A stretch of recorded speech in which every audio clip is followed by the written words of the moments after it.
بسم اللہ الرحمن الرحیم، درود و سلام محمد و آل محمد پر۔ میں ہوں ظفر مقصود اور آپ دیکھ رہے ہیں یوٹیوب چینل ظفر مقصود آفیشیل۔ ناظرین، کل رات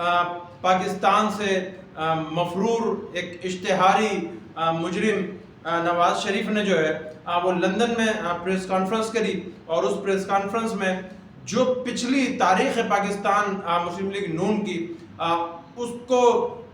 جب دیکھا کہ وہ پایہ تکمیل تک نہیں پہنچ رہی ہے، ہم تو ججز کو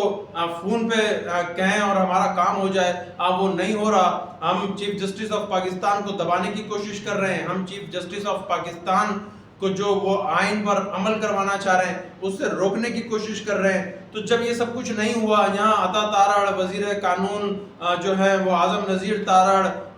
اور مریم اورنگزیب، مریم نواز، جب یہ سب جو ہے وہ تھک گئے اور چیف جسٹس آف پاکستان کے بینچ پہ کبھی اعتراض ہونے لگا، کبھی اندر سے جو عدلیہ میں تقسیم ہے کبھی اس پہ جو ہے وہ بات ہونے لگی، اور چیف جسٹس آف پاکستان کو جو ہے وہ کام سے روکنے کی بھی کوشش کی گئی، استعفوں کی برطرفی کی یہ بھی خبریں جو ہے وہ گردش میں رہیں۔ پر چیف جسٹس آف پاکستان نے جو ہے وہ بالکل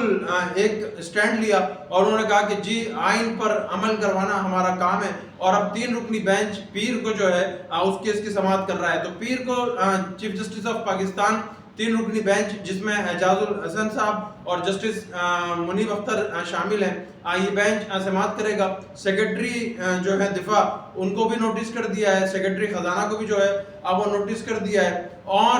پی ڈی ایم کی جو چیخیں ہیں وہ تو آپ سب دیکھ ہی رہے ہوں گے۔ پر رات گئے طاقتوروں نے جو ہے وہ ایک اور حربہ جو ہے وہ استعمال کیا، اور لندن میں پاکستان سے 14 دن کی ضمانت پہ ایک مفرور مجرم کو جو ہے وہ بٹھایا گیا۔ کچھ مائک سامنے لگے ہوئے تھے، اور اس کے بعد وہ پریس کانفرنس میں انہوں نے یہ کہا کہ جی ہم اس بینچ کو ہی جو ہے وہ نہیں مانتے ہیں، یعنی کہ چیف جسٹس آف پاکستان اور چیف جسٹس آف پاکستان کے ساتھ جو 2 اراکین ہیں، مجرم نواز شریف جو انہی عدالتوں سے ریلیف لے کر گیا ہوا ہے، وہ کہتا ہے کہ جی ہم اس بینچ کے جو ہے وہ ہم بینچ کو ہی نہیں مانتے، تو بینچ کا فیصلہ جو ہے وہ کیسے مانیں گے؟ تو دیکھیں یہ ساری کوششیں آپ نے پہلے بھی کی تھی کہ فل کوڈ بنا دیا جائے۔ وزیر اعلیٰ پنجاب پرویز الہی کے معاملے میں جب حمزہ شہباز کا معاملہ تھا اور سب نے لائن لگائی، مریم نواز کو بیچ میں بٹھایا گیا، اور انہوں نے کہا کہ جی اگر فل کوڈ نہیں ہوگا تو ہم جو ہے وہ اس بینچ کا فیصلہ نہیں مانیں گے، اور پھر دنیا نے دیکھا کہ آپ نے اس فیصلے کو مانا بھی، امپلیمنٹ بھی ہوا، اور پھر اب آپ کی دوبارہ وہی رٹ ہے کہ ہم جو ہے وہ چیف جسٹس آف پاکستان کی سربراہی میں جو یہ بینچ ہے ہم اس کے فیصلے کو نہیں مانیں گے۔ تو اگر آپ اس فیصلے کو نہیں مانیں گے تو پھر اگلا جو کیس ہوگا وہ ہوگا توہین عدالت کا، اور اس توہین عدالت کے معاملے میں آپ کے بھائی کو اور اس کی پوری کابینہ کو جو ہے وہ گھر جانا پڑے گا، اور ہو سکتا ہے کہ پھر کچھ طاقتور شخصیات کو بھی جو ہے وہ حکم عدولی کی بنیاد پہ جو ہے وہ گھر کا راستہ جو ہے وہ دیکھنا پڑ جائے۔ تو پاکستان کی عدلیہ کو توڑنے کی کوشش تو کی گئی، پر چیف جسٹس آف پاکستان نے کسی بھی دباؤ میں آئے بغیر جو آئین ہے اس پہ عمل کروانے کا جو فیصلہ کیا ہے۔ اس کے بعد ایک طرف نواز شریف صاحب کی پریس کانفرنس ہے جس سے کل بڑا واضح ہو گیا کہ وہ اپنی مرضی کے ججز چاہتے ہیں، کہ ہماری مرضی کے ججز ہوں، جو ہمارے حق میں جو ہے فیصلہ آئے تو ہم مانیں گے، اگر ہمارے حق میں فیصلہ نہیں آیا تو ہم نہیں مانیں گے۔ آج جو حکومت از خود نوٹس ختم کر رہی ہے، آج جو از خود نوٹس کا جو اختیار ہے اس کو ختم کر رہی ہے، یہ حکومت خود ہی ایک از خود نوٹس کی وجہ سے جو ہے حکومت میں ہے۔ اگر چیف جسٹس آف پاکستان جو ہے وہ از خود نوٹس نہ لیتے، 9 اپریل کو جو ہے وہ از خود نوٹس نہ لیا جاتا اور تحریک عدم اعتماد پہ جو ہے وہ ووٹنگ نہ ہوتی، تو آج آپ حکومت میں بھی نہ ہوتے۔ تو جب یہ از خود نوٹس لیا گیا تھا اور جب تحریک عدم اعتماد پہ ووٹنگ کروائی گئی تھی، تو پوری پی ڈی ایم کے لیے جو ہے سوشل میڈیا بھی موجود ہے، پوسٹیں موجود ہے، تاریخ کے ساتھ پوسٹیں موجود ہیں کہ یہ چیف جسٹس آنکھ کا تارا تھے، اور کیونکہ چیف جسٹس نے اس وقت آئین پر عمل کروایا تھا، آئین توڑنے والا بقول پی ڈی ایم کے قاسم سوری آرٹیکل 6 کی زد میں آتا تھا۔ اسی چیف جسٹس سے کہتے تھے کہ قاسم سوری پہ آرٹیکل 6 جو ہے وہ لگا دیا جائے، پر اب جب دیکھ لیا کہ فضا ہمارے جو ہے وہ موافق نہیں ہے، اب ہم آئین شکنی کر رہے ہیں، اور آئین شکنی میں یہ چیف جسٹس ہمارے ساتھ آ کے کھڑا نہیں ہو رہا، طاقتور ہلکے پیغام دے چکے، کوششیں ہو چکی، چیف جسٹس کو کسی بھی طریقے سے جو ہے وہ پریشرائز کیا جائے، پر جب یہ سب کچھ نہیں ہوا تو اب یہ چیف جسٹس جو ہے وہ لاڈلا بھی ہو گیا ہے عمران خان کا، عمران خان اس کا بھی لاڈلا ہو گیا ہے۔ آج پوری P D M chief justice کے خلاف مہم چلا رہی ہے، اور بروز پیر کو جو سماعت ہو رہی ہے، بروز پیر کی سماعت بڑی اہم ہے، اور پی ڈی ایم کو جو ہے یہ بڑا واضح ہو گیا ہے کہ پیر یا منگل کو جو ہے اس کا جو ہے وہ فیصلہ ہو جائے گا، اور یہ جیسے ہی ان کو یہ پتہ چلا ہے کہ جی پیر یا منگل کو جو ہے وہ فیصلہ آ جانا ہے، تو اب کل نواز شریف صاحب کو بھی جو ہے وہ لانچ کر دیا گیا۔ آج لاہور میں پوری پی ڈی ایم کی ایک میٹنگ ہے ماڈل ٹاؤن میں، اور وہاں پہ بیٹھ کے جو ہے وہ ایک مشترکہ اعلامیہ جو ہے وہ جاری کریں گے کہ دیکھیں یہ پاکستان مسلم لیگ نون کی ڈیمانڈ نہیں ہے، یہ پوری 13 سیاسی جماعتوں کی ڈیمانڈ ہے، یہ پوری پی ڈی ایم کی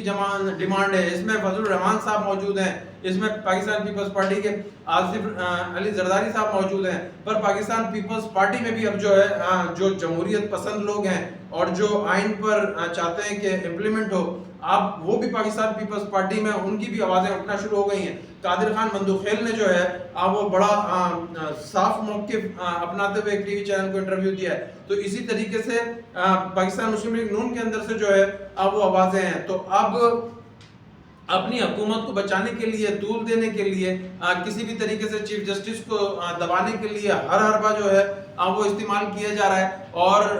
بروز پیر اس معاملے کی جو ہے وہ سماعت ہونی ہے، اور نواز شریف صاحب کی پریس کانفرنس جو ہے وہ اس بات کا بڑا کھلا ثبوت ہے کہ اس وقت پاکستان مسلم لیگ نون کی جو چیخیں ہیں وہ آسمان جو ہے وہ چھو رہی ہیں، کیونکہ ان کو پتہ ہے کہ فیصلہ جو ہے وہ آئین کے مطابق آئے گا، الیکشن کرانے پڑیں گے، اور اگر الیکشن نہیں کرائے تو پھر گھر جانا پڑے گا۔ تو اب دیکھتے ہیں کہ بروز پیر جو ہے وہ جو سماعت ہونے جا رہی ہے اس میں کیا ہوتا ہے، کیونکہ فل کوڈ بنانے کی استدعا جو ہے وہ مسترد ہو چکی ہے، یہی 3 رکنی بینچ جو ہے وہ سماعت کرے گا، اور جو کل نواز شریف سے پریس کانفرنس کری ہے، 3 ججز کو کہا ہے کہ جی ہم آپ کا فیصلہ نہیں مانیں گے، ہم اس بینچ کو ہی نہیں مانتے تو آپ کا فیصلہ کیا مانیں گے، آپ فل کوڈ بنائیں، ہماری مرضی کے ججز ہوں جو جن کے کمنٹس جو ہے وہ ہمارے مطلب معیار اور مطابق جو ہے وہ آئیں۔ تو اب chief justice of Pakistan supreme court نے اس کا بڑا خاموش جواب بھی دے دیا ہے۔ جواب یہ ہے کہ آج ہفتے والے دن عموماً روسٹر جاری نہیں ہوتا، پر روسٹر جاری ہو گیا ہے، جو اگلے ہفتے کی سماعت ہے، کس بینچ نے کون سی سماعت کرنی ہے، کون سا جج اس بینچ میں شامل ہوگا، آج سپریم کورٹ نے وہ روسٹر جاری کر دیا ہے، اور جو 2 خصوصی بینچ ہیں اس میں ایک خصوصی بینچ وہی 3 رکنی ہے جو چیف جسٹس آف پاکستان کی سربراہی میں جو ہے الیکشن کیس کی جو ہے وہ سماعت کرے گا، اور الیکشن کمیشن جو ہے وہ گھر جاتا نظر آ رہا ہے، اور اگر الیکشن کمیشن کو بچانے کے لیے اور آئین کو توڑنے کے لیے کوئی اور کوشش کی گئی تو مجھے تو پوری پی ڈی ایم اور یہ حکومت جو ہے وہ گھر جاتی نظر آ رہی ہے۔ تو فیصلہ انہوں نے کرنا ہے کہ جی انتخابات کروانے ہیں یا پھر جو ہے وہ بوریا بستر لپیٹ کے جو ہے وہ گھر جانا ہے۔ تو جیسے ہی پیر کو کوئی ڈیولپمنٹس ہوں گی، جیسے ہی کوئی نئی ڈیولپمنٹ ہوگی، کوئی تازہ ترین چیز آئے گی تو میں انشاءاللہ اس سے آپ کو جو ہے وہ آگاہ کروں گا۔ اگر آپ کو میری ویڈیوز پسند آتی ہیں تو میرے چینل کو سبسکرائب کر لیجئے۔ جب تک کے لیے مجھے اجازت دیجیے، اپنا بہت خیال رکھیے گا، اللہ حافظ۔